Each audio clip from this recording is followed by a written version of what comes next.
অনেকেরই কনুই, হাঁটু এবং ঘাড়ের যে অংশটা শরীরের বাকি অংশের তুলনায় একটু বেশি কালো দেখায়। ছোট বাচ্চাদের এই সমস্যা হয়, আবার বড়দেরও হয়। তো দেখতে অনেক সময় একটু অস্বস্তি লাগে, বিশেষ করে যখন হাতা গুটিয়ে কিছু পরা হয়, তো তখন আরও বেশি চোখে পড়ে। আসলে এটা খুবই কমন একটা ব্যাপার। এর কারণ হতে পারে বারবার ঘষা লাগা, তো মেঝেতে বা টেবিলে কনুই দিয়ে ভর দিয়ে বসা, ডেড স্কিন সেল জমে যাওয়া, তো রোদে বেশি এক্সপোজ হওয়া মানে রোদে বেশিক্ষণ থাকা, তো ত্বক ড্রাই হয়ে যাওয়া, তো ঠিকমতো স্কিন কেয়ার না করলে বাচ্চাদের ক্ষেত্রে দৌড়ঝাঁপ, খেলাধুলা আর এইসব ঘষাঘষির কারণে বেশি হয় এবং বড়দেরও এই সমস্যা হয়ে যায়। তো এইসব অংশগুলোই কিন্তু একটু বেশি কালচে হয়ে যায়।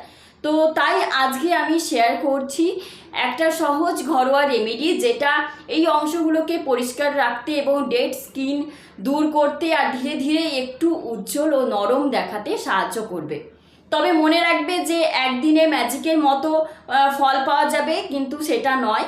নিয়মিত যত্ন নিলে ধীরে ধীরে পরিবর্তন কিন্তু তোমরা দেখতে পাবে। আর তোমরা তো জানো যে আমি সবসময় চেষ্টা করি ঘরোয়া কিছু সামান্য উপকরণ দিয়ে তো ছোটোখাটো স্কিন কেয়ার রেমেডি বানাতে। আমি সেই সব জিনিসগুলো দিয়েই এইসব রেমেডিগুলো বানাই, যেগুলো বাড়িতেই খুব সহজে পাওয়া যায় আর খুব বেশি ঝামেলা নেই। তাই আজকের আমি এমনই একটা রেমেডি তোমাদের সাথে শেয়ার করব, যেটা ঘরোয়া কিছু উপকরণ দিয়ে এই সহজ প্যাকটা আমি বানিয়েছি, যেটা খুবই ভালো এবং যেটা কনুই, হাঁটু আর ঘাড়ের যে রাফ আর কালচে অংশের যত্ন নিতে পারবে খুব সহজে। চলো আর দেরি না করে স্টার্ট করা যাক। তো প্রথমেই যেটা নিতে হবে সেটা হচ্ছে বেকিং সোডা। তো আমি 1 চামচের মতো বেকিং সোডা এখানে নিয়ে নেব। এই বেকিং সোডা না ঘরোয়া স্ক্রাব হিসাবে কাজ করে। তো এটা স্কিনের ওপর জমে থাকা যে ডেড স্কিন সেলগুলো তো আলতোভাবে তুলে ফেলতে সাহায্য করে। আমাদের কনুই, হাঁটু, তারপর অ্যাঙ্কেল এরিয়া মানে পায়ের গাঁট, ওই অংশগুলোতে মানে স্কিনটা একটু মোটা হয়ে যায়, তাই সেখানে বেকিং সোডা হালকা এক্সফোলিয়েশনের করে। তবে বেশি ঘষাঘষি করা যাবে না, কারণ এতে ত্বক কিন্তু উল্টে আরও রুক্ষ হয়ে যাবে। এরপর যেটা দেব সেটা হচ্ছে আমি এখানে 1 চামচের মতো নুন দিয়ে দেব। যেই নুনটা আমরা রান্নার কাজে ইউজ করে থাকি সেই নুনটাই কিন্তু আমি এখানে নিয়েছি। তো নুনের কাজও কিন্তু অনেকটা স্ক্রাবের মতো, ত্বকের উপর জমে থাকা ময়লা এবং রাফ স্কিনকে পরিষ্কার করতে সাহায্য করে। যখন নুন অন্য উপকরণের সঙ্গে মিশে যায় তখন এটি ত্বকের উপর হালকা ম্যাসাজের মতো কাজ করে। তবে নুনের দানা বড় হলে খুব জোরে ঘষা উচিত নয়, কারণ এতে ত্বকে কিন্তু জ্বালা হতে পারে। এরপর যেটা নিয়েছি সেটা হচ্ছে লেবু।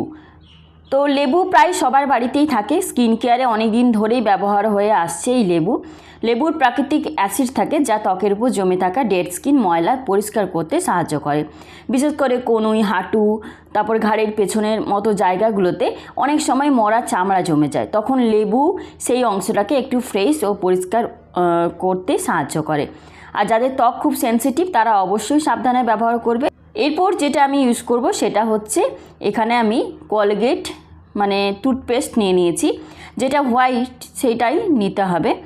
তো এখানে আমি হোয়াইট টুথপেস্টটা ইউজ করছি। অনেকে ঘরোয়া রেমেডিতে এটি ব্যবহার করে, কারণ এটি ত্বকে একটি ঠান্ডা ও ফ্রেশ অনুভূতি দেয়।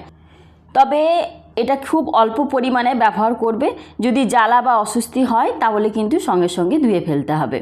এরপরে এই সব উপকরণগুলো ভালো করে মিক্স করে নেব। তো দেখতেই পাচ্ছ যে আমি এখানে বেকিং সোডার সঙ্গে যেহেতু লেবুর রস মিশিয়েছি তাই একটু ফেনা ফেনা বুদবুদের মতো হয়ে গেছে। তো এটা একদম স্বাভাবিক ব্যাপার, লেবুর অ্যাসিড আর বেকিং সোডা একসঙ্গে মেশার কারণে এমন একটা রিয়াকশন হয়। তাই এই মিশ্রণটা একটু ফোমি ও ছানা কাটার মতো দেখাতে পারে। তো এতে ভয় পাওয়ার কিছু নেই, ভালো করে মিশিয়ে নিলে কিন্তু এই রেমেডিটা ব্যবহার করার জন্য তৈরি। তো সব শেষে এখানে কিন্তু আরেকটা উপকরণ মিক্স করতে হবে, সেটা হচ্ছে নারকেল তেল।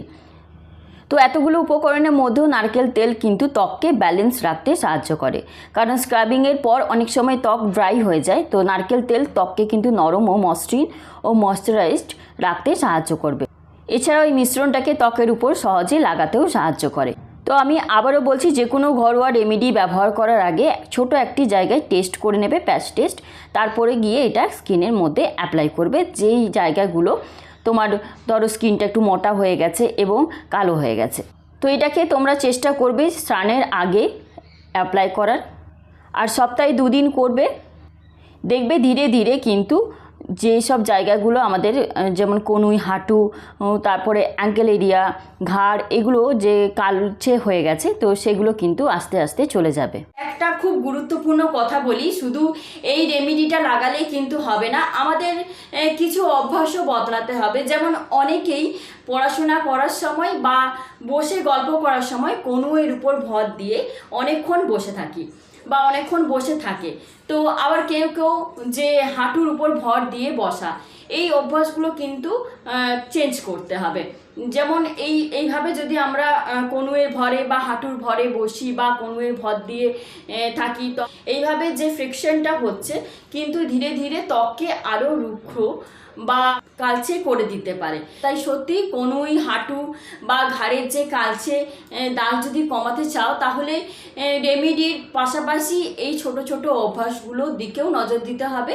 কারণ বারবার কনুইয়ের উপর ভর দিয়ে বসা কমাও এবং ত্বক পরিষ্কার করো, আর নিয়মিত ময়শ্চারাইজার ব্যবহার করো। কারণ শুধু প্যাক লাগিয়ে যদি আগের মতোই চলতে থাকে, তাহলে কিন্তু নতুন করে আবার কালচে ভাব তৈরি হয়ে যাবে। তাই এই রেমেডিটার পাশাপাশি তোমাদেরকে এই অভ্যাসগুলো চেঞ্জ করতে হবে।